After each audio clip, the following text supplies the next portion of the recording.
Heredó la primogenitura Isaac. Isaac era respetado por las naciones adyacentes. Era una persona inteligentísima que dominaba, era dominante. Él era también respetado por otras naciones, ¿verdad? Era grande entre el pueblo, ¿verdad? Entonces la primogenitura tenía la preeminencia, ser el sacerdote, ser el más grande en la familia. Segundo, la primogenitura, el primogénito por lo general le tocaba el doble de la dote, de la herencia. La mayor parte de la herencia va para Esaú. O sea, iba a ser súper rico, ¿verdad? Esaú, ¿verdad? Además de que era muy poderoso porque vivía con el padre y todo. Ellos manejaban la riqueza, ¿verdad? Pero despreció eso. Además, la primogenitura no solamente tenía promesas en cuanto a la riqueza, sino promesas en la vida social, preeminencia, entre las naciones, poder político. Entonces iba a ser admirado, iba a ser grande entre las naciones. Pero había algo más importante en la primogenitura. Y es que el primogénito estaba conectado directamente con el linaje de Jesucristo. O sea, Jesucristo venía del primogénito. Jesucristo venía del primogénito, iba a venir de Esaú. Y otra cosa importantísima es que Esaú, como primogénito, sería el progenitor del pueblo de Israel. O sea, el que daba nacimiento al pueblo de Israel. Ser el progenitor de una nación, eso no es jugando, eso es muy, muy grande. Entonces, este hombre tenía la primogenitura espiritual, tenía las promesas que Dios le hizo a Abraham de grandeza, de poder, de que sería grande entre las naciones, famoso entre las naciones, poderoso, y que de él iba a venir el Cristo, el Salvador del mundo. Lo despreció por un plato de lentejas. Ese era Esaú. Por otro lado, Esaú se casó con dos mujeres paganas, después se casó con una ismaelita que tampoco era de la fe de ellos. Solo mujeres contrarias a la fe. Entonces cambió la cultura que tenía la familia. ¿Por qué cambió? Porque tuvo hijos paganos, sus mujeres paganas. Entonces, ¿quién enseña el idioma a los hijos? La madre, el padre anda en el campo trabajando, hoy día también. La madre es el que enseña al hijo a decir mamá, papá, es la mamá. Entonces, ¿en qué idioma le iba a enseñar eso? En un idioma cananeo, pagano. Permiso, pregunta, ¿eso se podía hacer? Vender ¿cómo es? Es que eso es una figura. Sí, es ley prácticamente de Dios. Es que eso, bueno, primero que la primogenitura no siempre era del primogénito, o sea, del primero que nacía. Sí, a veces la primogenitura era porque la persona se lo merecía, entonces se cambiaba. Pero, para contestarle mejor a esa pregunta, ya Dios, desde que los gemelos estaban en el vientre de la madre, ya Dios había desechado a Esaú. No habían nacido, y ya Dios había desechado a Esaú. Ya dijo que él iba a ser el servidor de Jacob, ¿verdad? No tenía el nombre todavía. Lo hizo sin saber realmente él. Sí, no, claro que sí sabía. Él fue enseñado, desde que nació, él fue enseñado en la fe. Jacob y Esaú fueron enseñados pero en la fe. No lo quiso. A él no le importó. Él menospreció todas las cosas de Dios. Entonces Esaú cambió la cultura de la fe, la cultura de la familia. Cambió el idioma, cambió la fe por el paganismo, porque él se hizo pagano también. Él estaba con sus esposas paganas y él sabía que de sus mujeres eran un dolor de cabeza para sus padres y no le importaba un comino, ¿verdad? Entonces, ese era Esaú, pero ya Dios lo había desechado. Entonces, aquí viene algo pero importantísimo. Por eso todas estas cosas, lo que era Saúl era él y sus circunstancias. Él era un hombre terrenal, animal, ¿verdad? Era terrenal 100%. No le interesaba lo de arriba, no le interesaba lo de Dios.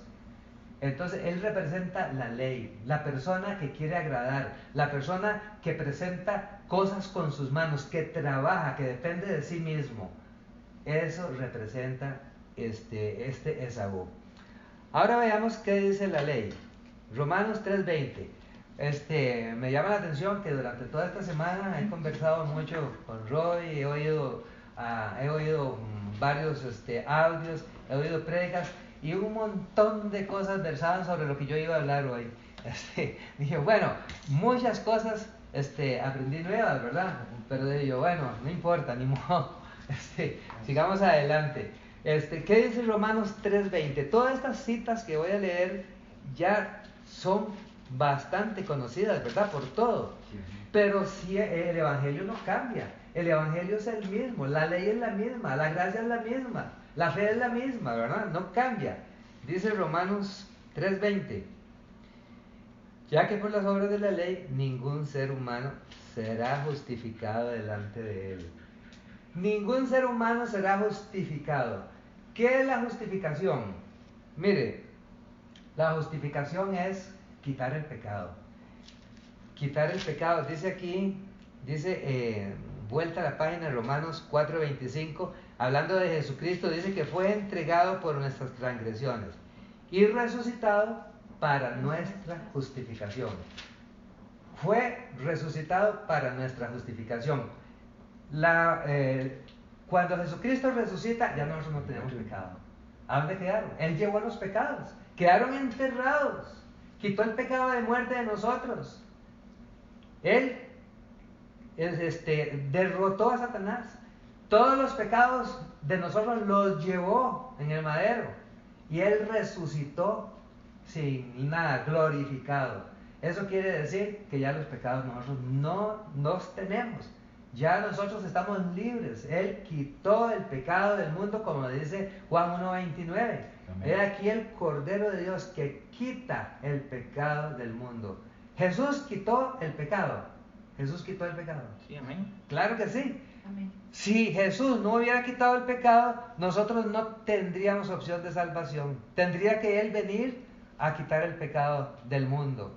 Entonces la gente no sabe lo que es el pecado de muerte y lo que es el pecado de no muerte, pero más adelante diremos algo de eso. Él quitó el pecado, Él derrotó al pecado, Él derrotó a Satanás y Él llevó todos nuestros pecados y resucitó glorificado. Y los pecados quedaron enterrados. Gloria a Dios. Amén. Entonces, por la ley, por medio de las obras, esto quiere decir, por medio de la ley, por medio de las obras, esto quiere decir que si usted se esfuerza, que si usted trata de agradar a Dios, nada que ver, usted está listo, usted no puede agradar a Dios con nada. Si usted trata de hacer, por ejemplo, yo antes hacía vigilias, hacía ayunos, las vigilias me fascinaban, yo trataba de orar y de estar con Dios para santificarme a mí mismo, yo trataba de leer mucho la Biblia para que mi mente estuviera siempre en la palabra de Dios y yo me santificara. Yo trataba de santificarme a mí mismo, cuando la palabra de Dios dice que Él me santificó. Amén. Con el sacrificio de su propio cuerpo. Él lo dio por mí, Él me santificó. Con su ofrenda Él me hizo perfecto y con su resurrección Él me justificó, me quitó el pecado. Entonces, ¿yo qué tengo que hacer? ¿Qué tengo que hacer? Nada, solo creer lo que dice la palabra de Dios. Yo solamente tengo que recibir la revelación de Dios que está en la palabra. Yo creo en esta palabra y de esa forma yo soy justificado. Entonces, el que es justificado ya no tiene pecados porque Dios se lo ha quitado. Entonces, veamos Gálatas 2:16, un poquito más adelante. Gálatas 2:16 dice: sabiendo que el hombre no es justificado por las obras de la ley, sino por la fe de Jesucristo, nosotros también hemos creído en Jesucristo para ser justificados por la fe de Cristo y no por las obras de la ley, por cuanto por las obras de la ley nadie será justificado delante de Él. Nadie. Está tan claro, nadie puede ser justificado por las obras de la ley. Gálatas 3:10, ahí mismo, porque todos los que dependen de las obras de la ley están bajo maldición. Está la ley, nosotros estamos debajo, la ley nos acuerpa. El que trata de agradar a Dios por medio de sus obras, nosotros vemos costumbres, ¿verdad? Pero costumbres para agradar a Dios. Por ejemplo, en Costa Rica, a la Virgen de los Ángeles, que la gente va de rodillas desde que inicia el templo hasta el altar de rodillas. Se hacen romerías, ¿verdad? A Cartago y para hacer promesas, ¿verdad? Esto existe también en Nicaragua. El 8 de diciembre se le celebra a la Virgen María la Purísima, ¿verdad? Hay un fiestón tremendo, ¿verdad? En Portugal se celebra la gran fiesta de la Virgen de Fátima, ¿verdad? También en Brasil. Y así en México es la Virgen de Guadalupe. Las personas tratan de meterse en esa religión, en esas cosas, pero no solamente esa religión, también las religiones cristianas, que yo llamo pseudo cristianas, las religiones populares o religiones cristianas populares, ¿verdad? Que son las religiones que dicen que son cristianas, pero viven por las obras de la ley, ¿verdad? O sea, tratando de agradar a Dios. Entonces, nunca son salvos. Dicen que la salvación se pierde. ¿Por qué se dice que la salvación se pierde? Porque si usted hace algo malo, entonces ya perdió la salvación. Entonces depende de usted. Si usted hace cosas buenas, se salva. Si hace cosas malas, entonces pierde la salvación. O sea, no está dependiendo de Dios, sino que está dependiendo de la persona. Entonces, eso es la ley. La ley son las obras. La ley es las cosas que la persona puede hacer para agradar a Dios. Ahora, desgraciadamente, para los que dependen de las obras de la ley, hay ejemplos de que lo que la persona recibe por medio de la ley, aunque trate de agradar a Dios, lo que recibe es maldición. Entonces tenemos el caso de Caín y Abel. No vayamos, pero está ahí en los primeros capítulos 2 y 3, ¿verdad? Caín, llega el momento de traer una ofrenda. ¿Y qué trae? Fruto de la tierra. Le trae frutas, verduras, cereales, todo lo que produce la tierra. Entonces, Caín lo hizo con ganas, con fuerza, con deseo de verdad. Lo hizo de corazón. Pero ¿quién le dijo que trajera eso, verdad? De su propio corazón, de su propia tierra. El corazón es la tierra del hombre. Entonces Dios maldijo la tierra. Dios maldijo al hombre porque el hombre es hecho del polvo de la tierra. Entonces, ¿qué esperanza tiene el hombre de ofrecerle algo a Dios de la tierra que es maldita? Nada. ¿Qué dice Jesucristo?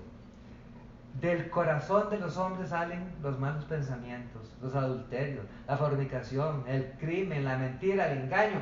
Todas estas maldades salen del corazón, que es la tierra del hombre, y esto contamina el hombre. O sea, la persona como Caín, que le trajo algo de la tierra a Dios, le está ofreciendo una ofrenda pecaminosa, una ofrenda que no tiene ningún valor, que es detestable, porque es algo que sale del corazón de la persona, y Dios no acepta nada del corazón de la persona. Entonces, aquí vemos que Caín fue maldecido. Maldito serás tú. Cuando mató a Abel, le dice, maldito serás de la tierra. No vamos a entrar si Caín fue salvo o no fue salvo. Muchas personas dicen que Dios puso una señal en Caín, como está establecido en la Biblia, y que esa señal era señal de la salvación. Yo nunca me he profundizado en eso, pero la Biblia dice allá en 1 de Juan 3:12, ¿qué dice? Que Caín era del maligno. Así lo dice, Caín era del maligno. Don Leo, es que no sé si es un estudio bíblico como el que hace Don Roy, si uno puede preguntar o... Pregunte. Porque estoy así, es que, o sea, con lo poquito que hemos visto y otras cosas que ya he escuchado a Don Roy, me tiene algo como que no comprendo. A ver, se supone que lo que se quiere es una familia, ¿verdad? Llena de Dios, la familia entera. Pero yo escuchando a él, escuchando a Don Roy, yo vengo notando un patrón, que siempre las familias son partidas, y principalmente entre los hermanos. ¿Qué mensaje hay ahí que no comprendo? ¿Por qué las familias tienen que estar divididas y principalmente entre los hermanos? Caín, Abel, es el que Y hay usted está muchos- mencionando. Eh, Todos hermanos, ¿por qué las familias están divididas? Bueno, Entonces, ¿cómo mi comprendo hermano, yo que... mi hermano es una persona muy intelectual, ha sido profesor universitario, es una persona que le gusta muchísimo la filosofía de Dios, no tiene nada. Entonces, ¿cómo podemos enseñarle Y yo es toda mi a vida los para hijos, Dios. a la familia, de que... Eso es muy un patrón misterioso, normal. ¿verdad?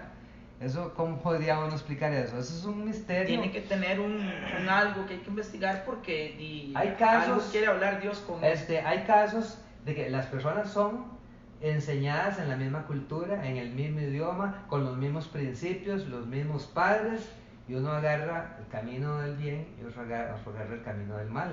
Y uno Sí, es pero bendecido y el otro por sus actos es maldecido. Don Leo, pero lo que quiero tal vez a llegar a la raíz profunda es que siempre la piedra está en la familia. Una intervención. Siempre está en la familia. O sea, siempre el maligno está ahí metido en los hermanos, en la familia. Entonces, Rui, no sé si le quieres contestar. Sí, yo voy a contestar, pero quiero que... Dicen los proverbios, instruye al niño en su camino, y aun cuando fue viejo, no se apartará de él. Eso lo que ha pasado en las familias es que de pequeñitos los niños hay que enseñarlos. Y a veces nos ocupamos tanto de la vida de este mundo que se nos olvidan los hijos, cómo ayudarles para que aprendan de las cosas de Dios. Dice que hay que poner en la pared los versículos, algo para que ellos aprendan y conozcan de la palabra. Y a veces No es el que Sí, quiere Ronnie. ni el que corre, Sí. sino el que Dios tiene misericordia. Quiero... Sí, pero es que no es a Era eso. para que Rui conteste la... Don Rui, ¿usted me entiende lo que yo quiero sí, hablar? es una buena observación que hace Franklin. Y es algo que Dios está guiando en la reunión. Aquí es lo que yo digo, la fuerza del pecado. Aquí es lo que yo digo, que no nos han enseñado desde siempre, no nos han enseñado o sea, que realmente el ser humano está siendo sometido a una, ¿cómo le digo?, a un poder tan grande que lo único que quiere es destruir y destruir y destruir. Y entonces lo que dice Franklin es cierto, ¿verdad? Porque yo vengo de una familia de 8 hermanos y mamá nos crió, digamos, yo podría decir que yo crecí a los pies de Loida, ¿verdad? Como el apóstol Pablo, a la par de Gamaliel. Lo que quiero decir es que mamá impregnó mucho en mí el tema La fe. de la fe. Pero ¿qué pasó con los otros 7 hermanos? ¿Verdad? Y entonces, a ver, yo lo que concluyo con todo esto es que nosotros, Franklin, tenemos que saber, y para eso el Señor nos reúne en este lugar, para que nosotros conozcamos la fuerza del pecado. Hoy yo estoy aprendiendo mucho del hermano Leo. Yo nunca había visto la historia del capítulo 27 como de la ley y la gracia, ¿verdad? Y muy lindo, pues, Leo, muy lindo. Entonces, ¿qué es lo que quiero decir para darle esperanza a tu corazón y esperanza a todos nosotros? Sin lugar a dudas, nosotros somos, los que estamos acá, nosotros somos, ¿cómo le digo?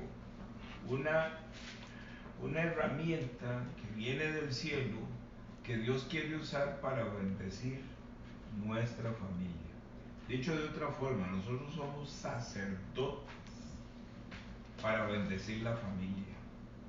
Entonces, anoche nosotros hablábamos y comentábamos que hay un secreto en la oración que he querido transmitir a los hermanos y que Dios cada vez me da más revelación, porque es en nosotros, Franklin, en nosotros, a través de nosotros, Dios quiere alcanzar el resto de la familia, ¿verdad? Entonces, Él pone en ciertas familias, pone uno, con él voy a trabajar en la familia Porras, Con él voy a trabajar en la familia Lobo. Con él voy a trabajar en la familia Castillo, Alfaro. Entonces, de ahí, por ejemplo, Margarita, de aquí, si se transmite exactamente lo que significa ser salvo, entonces Margarita permea, o sea, Jesucristo usa a Margarita para permear y alcanzar la familia. Amén. Vea qué bonito, está Doña María, ¿verdad? Por alguna razón está Doña María aquí, es alcanzada a través de una reunión como esta, a través del corazón de Margarita. De esa misma forma, Franklin, tú eres ese sumo sacerdote de la familia Porras. O sea, somos la bendición en nuestro hogar. Amén. Exactamente. ¿Para Somos qué? Somos los que Y- vamos a llevar por medio de la Que no palabra. quiero terminar con esto, que no quiero que quede el mensaje negativo de que la fuerza del pecado, ¿sí? Lo que quiero es, ahora que revertir eso. Sí, la fuerza del pecado tiene que estar bien claro en nosotros, pero tiene que estar aún más claro la fuerza de nuestro Dios para vencer el pecado. Porque sabemos que no es imposible. Pero desde la óptica del pecado de muerte, no desde la óptica del pecado con connotación moral o inmoral. Amén. Porque no tiene que ver nada de eso. Entonces, sigamos, Dios está hablando Ok. a través del hermano Leo. Entonces estábamos hablando que Saúl representa la ley. Y al final vamos a ver cómo Saúl recibió la maldición, no la bendición. Pero toda la persona que camina por la ley, toda persona que camina por medio de las obras, que trata de agradar a Dios por medio de su comportamiento moral, y hay organizaciones o personas muy ricas como conozco Shakira, Ricky Martin, tienen organizaciones para darle casa a los pobres, para darle comida a los pobres, para darle vestimenta a los pobres, a miles de personas. Y esas personas por lo general viven por sus obras, ¿verdad? Creen que son buenas por sus obras. Y la gente dice, qué buena, ¿verdad? Ponemos un caso extremo, ¿verdad? El mundo entero habla de la Madre Teresa como una mujer muy grande, ¿verdad? En la sociedad fue una mujer muy grande. Una mujer que recibió incluso en cierto tiempo el Premio Nobel de la Paz, ¿verdad? Porque sus obras eran tan grandes que era admirada, de veras que era admirada. Esas obras, ella podría ser salva por la fe, pero por lo que ella hizo, a Dios no le interesa nada de lo que ella hizo. Porque para Dios nuestras obras no son nada. Es más, si ustedes van a 2 Corintios capítulo 13, en el versículo 7 y en el versículo 9, dice que la ley es un ministerio de muerte, que la ley es un ministerio de condenación. ¿Por qué? Porque las personas que viven por la ley al final son maldecidas y mueren eternamente y para siempre, pura maldición. Y entonces veíamos el caso de Caín. Dice la palabra que Dios maldijo a Caín, ¿verdad? Después de que mató a Abel. ¿Qué recibió? Por traer cosas de la tierra, por andar en sus obras, por ofrecerle a Dios el fruto de su trabajo, la obra de sus manos. Lo que recibió fue maldición y muerte. Y vemos otro caso, ¿verdad? Que ahora de previo estaban hablando sobre el panadero y el copero, ¿verdad? El jefe de los coperos y el jefe de los panaderos cometen un error, delinquen y son echados a la cárcel, ¿verdad? No dice qué hicieron de malo, pero hicieron una investigación y resulta que son sospechosos de que quieren matar al rey, ¿verdad? Entonces los echan a la cárcel y el copero tiene un sueño, el jefe de los coperos tiene un sueño. Y entonces José llega y les dice, cuénteme el cuento, cuénteme el sueño, los sueños son de Dios, yo se los voy a interpretar. Y el copero dice, yo veía una vid delante de mí y en la vid 3 sarmientos. Los sarmientos son las ramas, los pámpanos, las ramas. Yo veía 3 sarmientos y de los sarmientos como que brotaban y se convertían esas brotes en flores y las flores le echaban uvas, ¿verdad?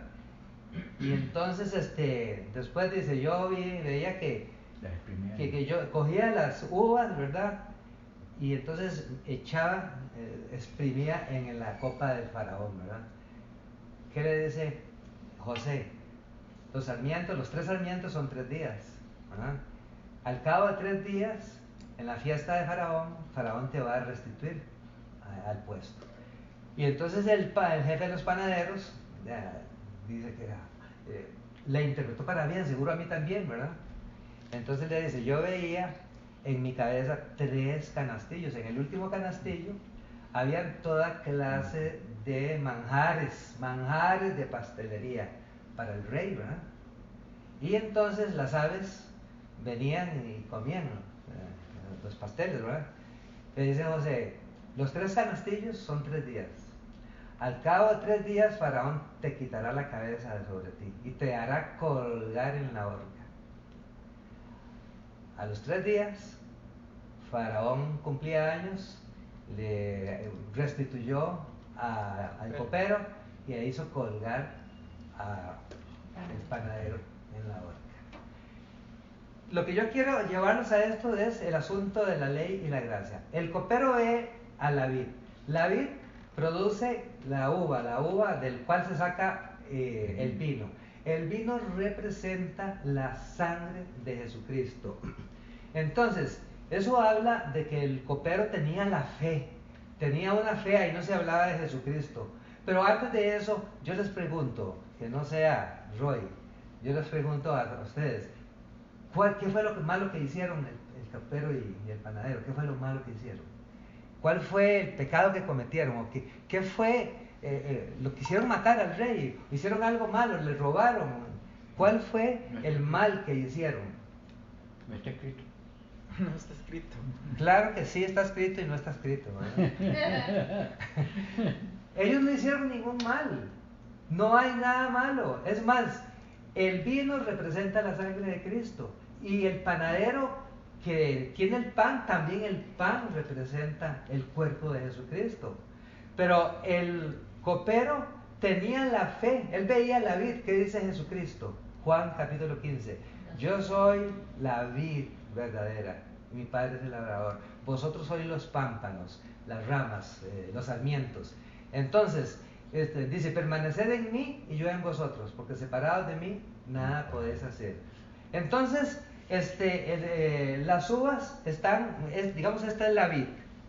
Estas son las ramas, los sarmientos. Y de aquí de las ramas, nosotros somos las ramas. Nosotros somos las ramas. Y entonces de aquí de las ramas penden las uvas, ¿verdad? Usted ve eso es un todo, eso es la vid, ¿verdad?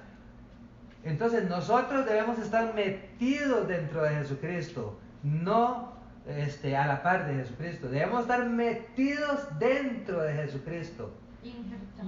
Injertados en Jesucristo. Entonces el copero, ¿verdad? Ahí hay una sombra de que el copero, al ver la vid es Jesucristo.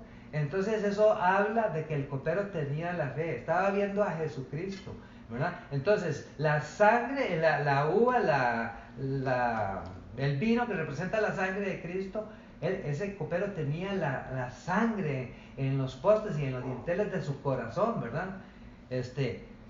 Pero el otro que representa, bueno, ese copero representa la gracia, la misericordia de Dios.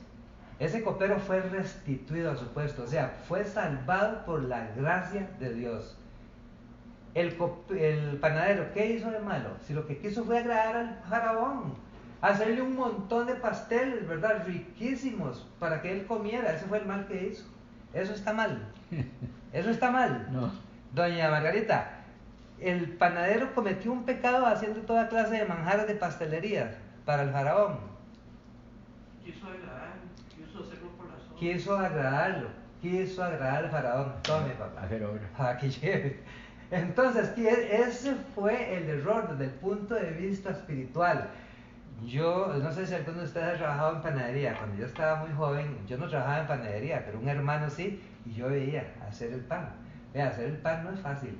En ese tiempo, ¿verdad? Eso hace 40, 50 años, ¿verdad? Que yo me metí a la panadería. ¿Cómo se suda tacaco haciendo pan? Es esfuerzo, cansancio, manos. Las manos se ocupan constantemente por toda la noche para hacer el pan y hacer toda clase de manjares. Eso habla de hacer cosas bellas, preciosas, deliciosas para agradar al rey. Eso habla de la ley. Eso habla de tratar, eso habla de la salvación.